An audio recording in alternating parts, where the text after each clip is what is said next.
Les propriétés du produit scalaire.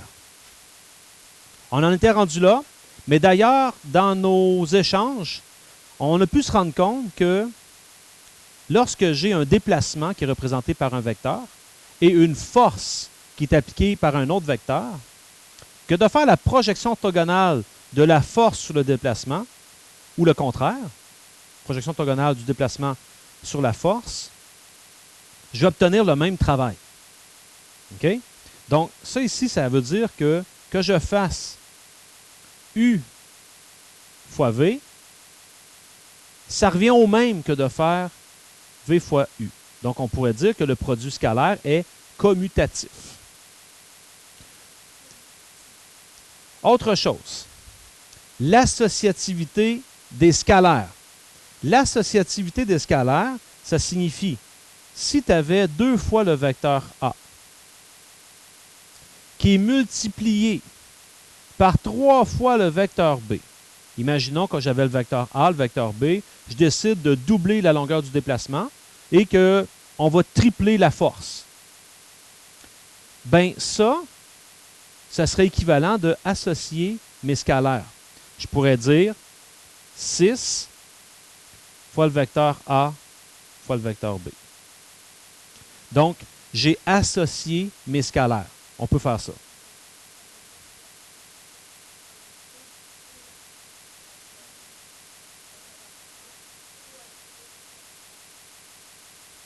Vous allez voir que ça ressemble beaucoup à nos manipulations algébriques que l'on connaît de base. Okay?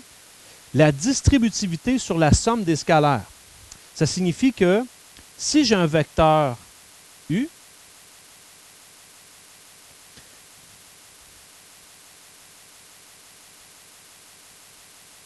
et j'ai le vecteur A, dont ici son scalaire c'est 1, plus le vecteur B, son scalaire c'est 1. Puis ça revenait un peu à ce que Kevin, tu m'avais demandé. Hein? Tu m'avais dit, imaginons qu'on veut déplacer quelque chose et qu'il y a 2 forces qui tirent dessus. Pour obtenir le travail résultant, on pourrait décider d'aller faire ici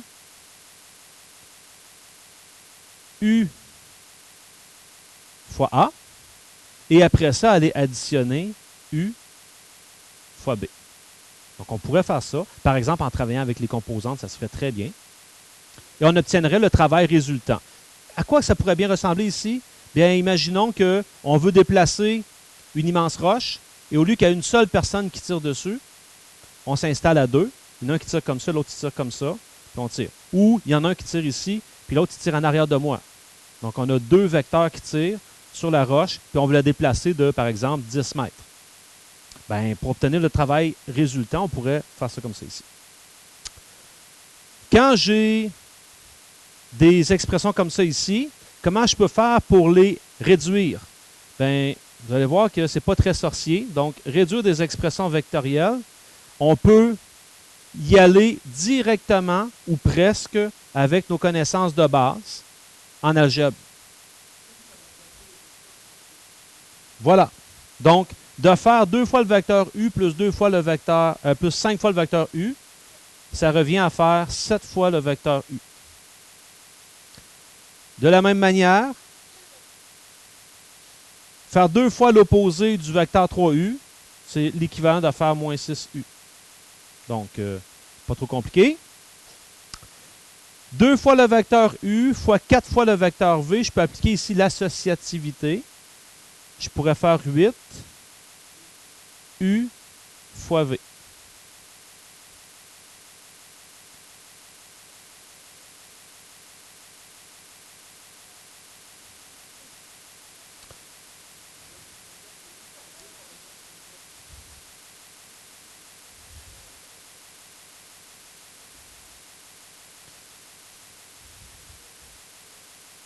Tu peux faire ton travail de lui ici, fois 8.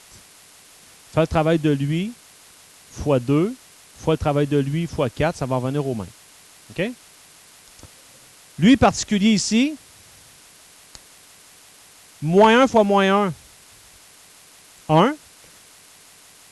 U fois U, U au carré.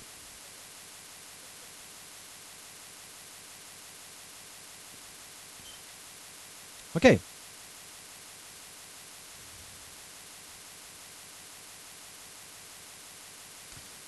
peux me servir de tout ça pour faire de la simplification d'écriture. Donc, je regarde ici. J'ai le vecteur V. Donc ici, si je les regroupe, je me retrouve avec 0 V moins U. C'est l'équivalent de faire moins U. En B, on peut distribuer notre scalaire sur mes vecteurs. Donc ici, je vais avoir moins U plus V plus, même principe, je vais distribuer ici. Je vais avoir 2U moins 2V.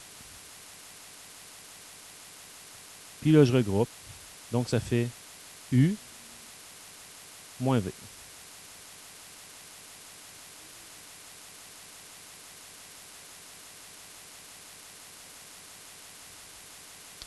En C,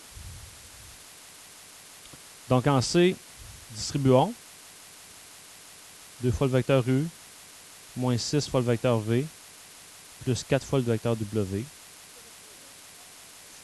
Oui, merci. Merci de me surveiller. 3U, moins 6V, plus 3W. Il faudrait juste à regrouper. On pourrait quasiment parler de vecteurs équivalents. OK, on les regroupe. Donc, je vais avoir moins U,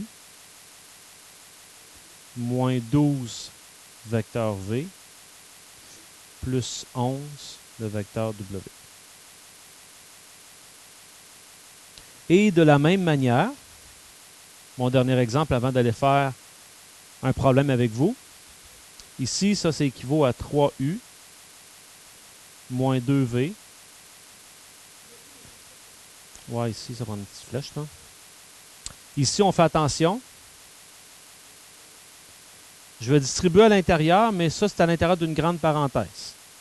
OK? Donc, je pense qu'on est assez intelligent pour comprendre ce qui va se passer, là. Moins 3U. Et mon moins 3U, il va devenir plus 3U. Puis mon moins 2V va devenir plus 2V. Puis mon dernier, ça va être moins 2V. Parce qu'il est à l'intérieur de la grande parenthèse. Je regroupe les termes semblables. Donc, 3U moins 3U, ça s'annule. Il reste 3U.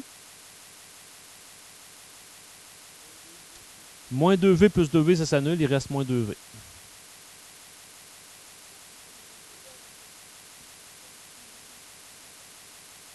Ouais, c'est parce que c'est un code pour moi. Ça me permet de revenir au début.